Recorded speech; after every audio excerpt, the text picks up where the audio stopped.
Hello guys, so share ko lang sa video ito yung ating experience dito sa Facebook kung saan ay biglang nawala yung ating dun sa ating dashboard yung icon or yung nakalagay doon na ads on reels. So di ba, dun pag pumunta kayo mga idol dun sa inyong dashboard, di ba nakalagay doon kung anong mga tools yung available na sa inyo at kung ano pa yung hindi pa. So although hindi pa naman tayo doon, not yet eligible pa naman tayo, pero nawala po ito mga idol. So sa anong kadahilanan, so ito i-reveal natin sa inyo, i-share ko sa inyo at sana ito ay makatulong din.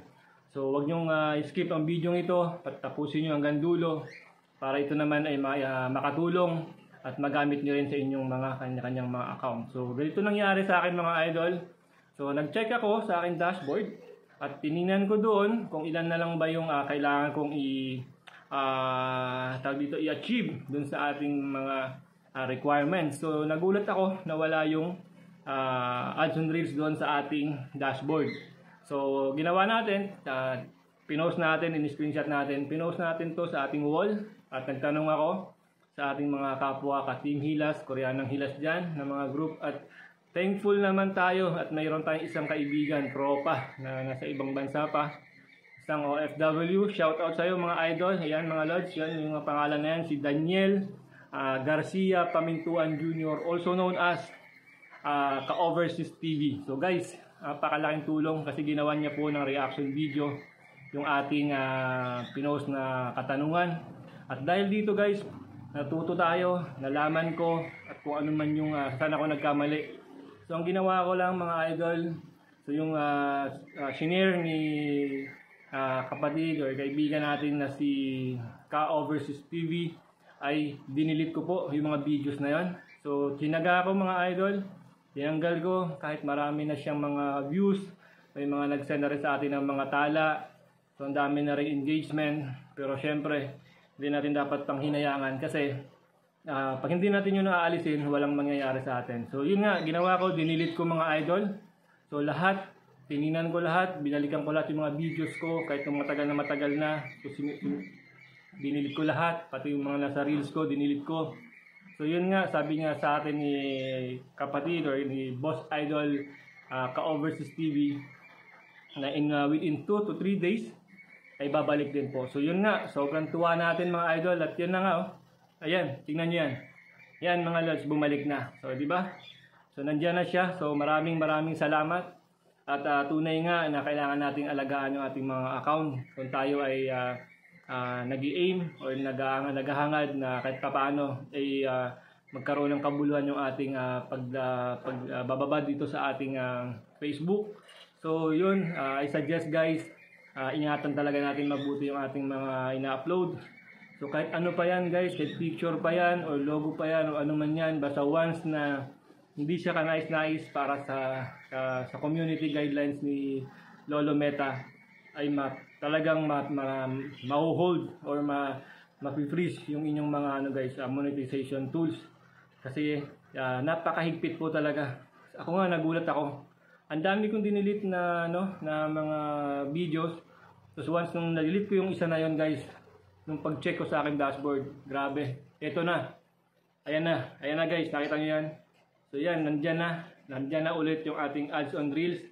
So inaantay na lang natin na magre-request tayo ulit ng kay Lolo Meta na sana pahintulutan niya na tayo, magbigyan niya na tayo ng ads on reels.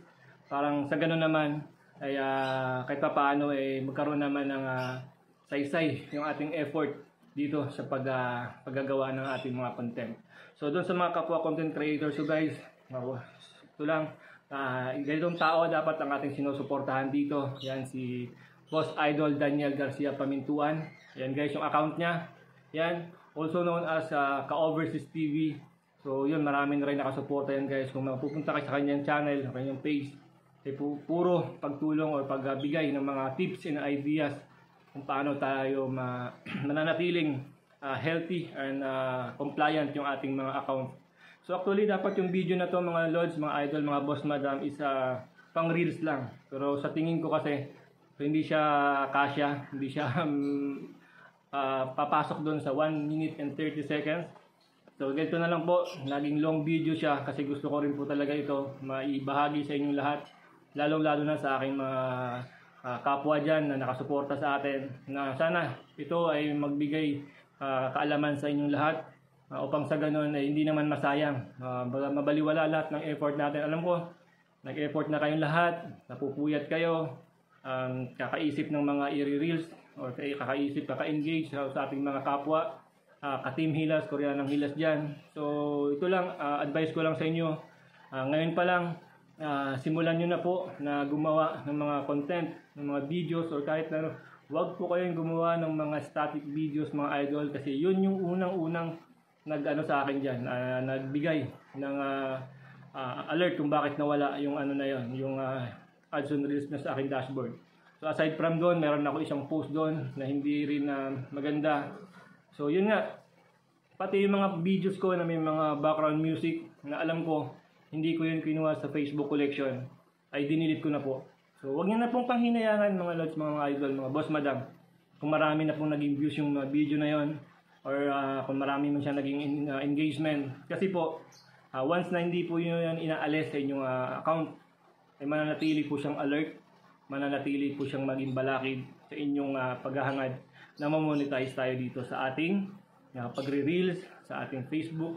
So yun lang po, mahaba na masyado itong video na to. So sana may natutunan kayo sa video ito. So yun, nakita nyo naman. So ito yung huli, nakapakita ko sa inyo, ito yung ni-report ko na problema ko nung una, na nawala.